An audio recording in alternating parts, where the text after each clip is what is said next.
네, 여러분들의 선생님인 펄입니다. 자, 오늘 이 시간에는요, 저한테 딱 10분만 허락해 주세요. 10분 안에 제가 고등 영어가 왜 중등 영어하고 다른지에 대해서 구체적이고 빠르게 설명을 해 드리도록 하겠습니다. 고등 영어는 다른가? 정말 다릅니다. 예, 정말 다릅니다. 이 정말 왜 다를까요?를 한번 알아보도록 할게요. 중등 영어와 고등 영어는요, 단어, 문법, 독해 모든 영역에서 큰 차이가 있어요. 그 큰 차이가 무엇인지는 뒤에 설명이 들어갈 건데, 고등 진학 전에 그 차이점을 미리 알고 대비하여야 1학기 첫 시험이 너무 중요해요. 이제 지금 고등학교 들어가는 예비고1 분들은 이제 고교 학점제가 실시가 되거든요. 고교 학점제는 1학년 때 공통 과목을 공부하고 함께 시험을 보기 때문에요. 1학년 때 성적을 가지고 대입해서 전체적으로 반영하는 비율이 굉장히 커질 확률이 많습니다. 그래서 1학기 첫 시험에서 원하는 성과를 내주는 요 작업들이 필요하기 때문에 중등 영어, 고등 영어의 차이점을 정확하게 알고 지금 남은 이 시간 동안 고등학교를 철저히 준비를 해야만 한다는 겁니다. 자, 중고등 영어의 차이는요. 중등 영어는 중등 영어를 배워본 여러분들은 잘 알 겁니다. 가령 예를 들면 이렇게 탁자가 있습니다. 이 탁자가 어떻게 생겼죠? 사각형의 다리가 4개 달렸죠. 이거는 외우는 겁니다. 그래서 일반적으로 중등 학원을 가면 지문을 주고 본문을 외워 이렇게 얘기를 합니다. 그래서 이거를 외우면 이 문제에 대해서 나오는 유형이 정해져 있습니다. 그래서 1번 학원에서는 문장을 외우게 하고요. 2번 문제를 많이 풀게 합니다. 이유는 중등 영어에서 나오는 패턴은 설명문이고요. 다음 이 사물에 대해 설명하는 겁니다. 그리고 문장의 길이가요. 한 줄 아니면 뭐 2줄 정도로 되는 문장 길이가 굉장히 짧습니다. 그래서 눈으로만 학생들이 해석하는 연습을 자꾸 하는데 이것도 굉장히 고등학교에서는 안 좋은 습관입니다. 문법의 쓰임도요. 투부정사가 나오면 이 투부정사만 시험 문제 출제가 되기 때문에 이 투부정사에 대한 문제만 100문제, 200문제 이렇게 학원에서 계속 남기고 6시간 동안 계속 문제를 풀게 됩니다. 그러나 고등학교 때에서는 의미가 없어집니다. 단어의 수준 또한 배고파요. 이렇게 단편적이고 굉장히 1차원적인 단어의 수준이라면 고등학교에서는 또 단어가 달라지는 표현이고요. 단편적 의미가 되기 때문에 직관적으로 너 어제 밥 먹었어? 밥 먹었어요. 라는 수준에 머물지만 갑자기 중학교 3학년에서 고등학교로 넘어가면서 설명문의 형태가 논설문의 형태로 나오고요. 논설문은 저 사람은 저런 말을 왜 했을까? 그래서 항상 이 왜라는 퀘스천 마크를 찍지 않으면 고등학교 지문 자체에 대한 이해가 될 수가 없습니다. 두 번째는 문장 길이도 중학교 때는 한두 줄이었다면 고등학교에서는 3줄, 4줄, 5줄까지도 한 문장이 되기 때문에 학생들이 독해 자체가 안 됩니다.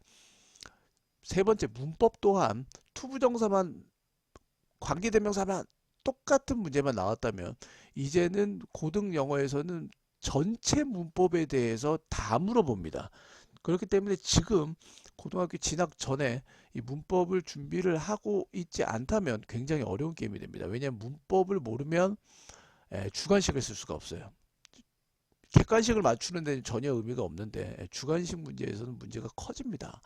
그리고 네 번째는 단어 수준 또한 1차원적 단어였다면 이제는 철학적으로 인간은 왜 사유하나, 왜 환경적 문제는 왜 야기가 되나, 경제는 왜 이렇게 돌아가나 이런 철학과 인문적 단어가 계속 나오기 때문에 학생들이 굉장히 중등에서 고등학교 넘어가는 이 시기가 굉장히 혼란스러워합니다.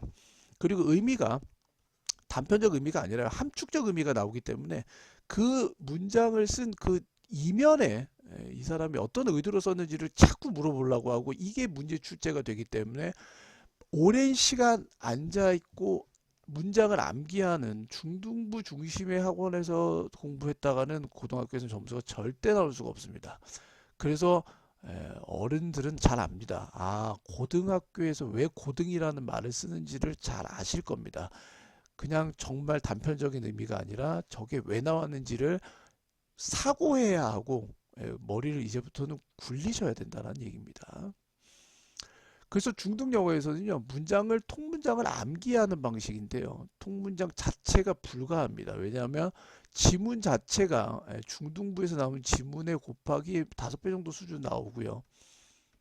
그리고 동일 문법 내용이 아닌 모든 문법 문제가 출제되기 때문에 역시 문장 암기도 불가하고 문법도 동일 문법만 지속적으로 계속 푸는 중학교 방식으로는 절대 대비가 될 수가 없습니다. 유사 문제를 반복해서 푸는 것도 중학교까지 끝이지 고등학교 때는 유사 문제 자체도 없고요. 학교 선생님께서 내신에서 어떻게 낸다라는 그 성향에 따라서 출제 방식에 따라서 굉장히 얘는 이제 주관식 영역이 됩니다. 주관식 영역에서는 학교 선생님의 문제 출제 방식에 굉장히 의존하게 됩니다. 그래서 접근 방법조차 완벽하게 달라야 됩니다. 이제는 고등학교 1학년이 고교 학점제로 진행이 되기 때문에 A등급은 과거의 1등급과 2등급을 합친 10%가 A등급을 받게 됩니다. 이 말은 해볼 만하다는 얘기입니다. 예전에 1등급은 어려웠습니다. 말 그대로 정말. 2등급까지는 정말 가능했는데요. 이걸 1, 2등급 통합시켜서 A등급으로 매겼기 때문에 10%를 차지하지 못하면 사실상 인서울 대학을 가기는 좀 어려워집니다. 이 말은 조금만 더 하면 A등급은 받을 수 있다라는 말입니다. 자, 그래서 1학년 때는 공통과목을 이수해서 공통과학, 공통사회, 국어, 영어, 수학도 공통적으로 다 모든 학생들을 동일하게 평가하기 때문에 확실히 1학년 때의 학업 비중은 좀 커지죠. 2학년 때부터는 전공 과목 이수 및 학점제로 진행이 되기 때문에 내가 이 친구하고 경쟁하는 경쟁 구도가 내가 정말로 학점제를 이슈하고 내가 원하는 과에 들어가려고 생각했던 그 친구들하고의 경쟁이 되는 거지 모든 친구들하고의 경쟁은 되지가 않습니다. 그래서 1학년 때의 학업적 수행 비율이 굉장히 커진다라는 내용이죠. 그래서 2025년도 고등 영어의 특강은 1번 객관식과 영어에서는 주관식이 있죠. 그 다음에 이게 60%에서 70%가량 들어가면 나머지 40%는 수행이 됩니다. 수행은 말 그대로 내가 문장을 쓰고 이걸 암기해서 스피킹을 할 줄 알아야 된다는 것까지가 수행의 비율이고 대부분 많은 비중이 수행은 문장을 외워서 쓰라고 하는 비중이 각 학교마다 많습니다. 이 말은 문장을 쓸 줄 알아야 됩니다. 외우는 거 이제는 하지 마셔야 됩니다. 외우는 거. 안 됩니다. 이제는 이 머릿속에서 외운다라는 걸 하지 마시고요. 쓸 줄 알아야 된다라는 거죠. 가령 예를 듭니다. 이게 고등학교 1학년 실전 예시인데 지문 자체도 중학교의 수준이 아니라 아까 설명했다시피 철학적이고 인문적이고 과학에 대한 이론과 동물, 곤충에 관한 내용이 아주 디테일하게 나오게 됩니다. 그래서 학생들이 중학교에서 갑자기 고등학교로 넘어가면 이렇게 문장을 어려워하는데 A번에 심지어 나무나 따개비처럼 움직이지 않은 것처럼 보이는 생명체들도 그들 일생의 어느 단계에서 분산할 수 있다라는 이런 문장이 이러한 문장이 거의 한 뭐 300개, 400개 정도 되는 문장일 텐데 일단 외우기는 거의 힘듭니다. 외우는 친구들도 있습니다. 그러나 거의 없습니다.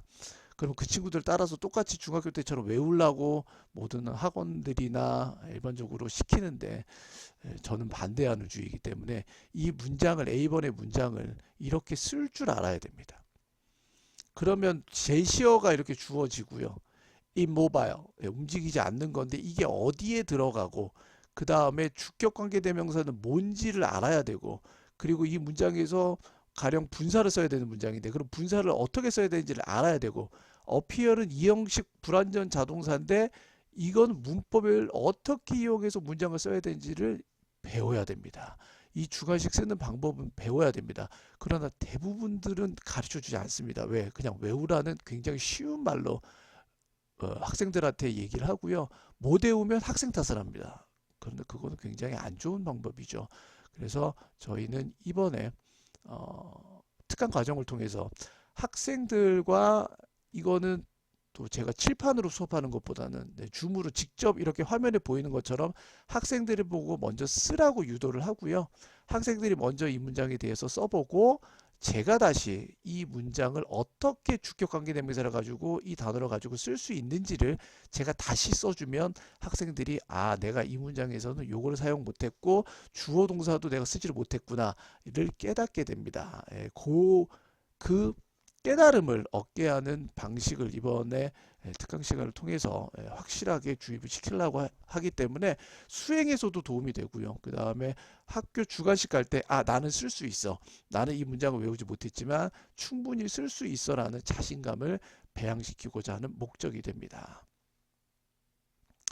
네, 그래서 이 부분은 저희 학원에서 매주마다 올 때마다 스케줄링을 정하고 그 다음에 수업 때는 독해 수업 때는 지문 분석과 해석하고 스스로 키워드 잡는 거는 이제 객관식 대비하려고 학원에서 하는 수업이고요. 네, 이렇게 참조로 제가 말씀을 드렸습니다. 그래서 겨울방학 특강 때는 이렇게 주관식에 오직 포커스를 맞춰서 학생들한테 확실하게 문장을 외우지 않아도 쓸 수 있게 만드는 고기를 잡을 수 있는 방법을 알려주는 특강으로 만들고자 합니다.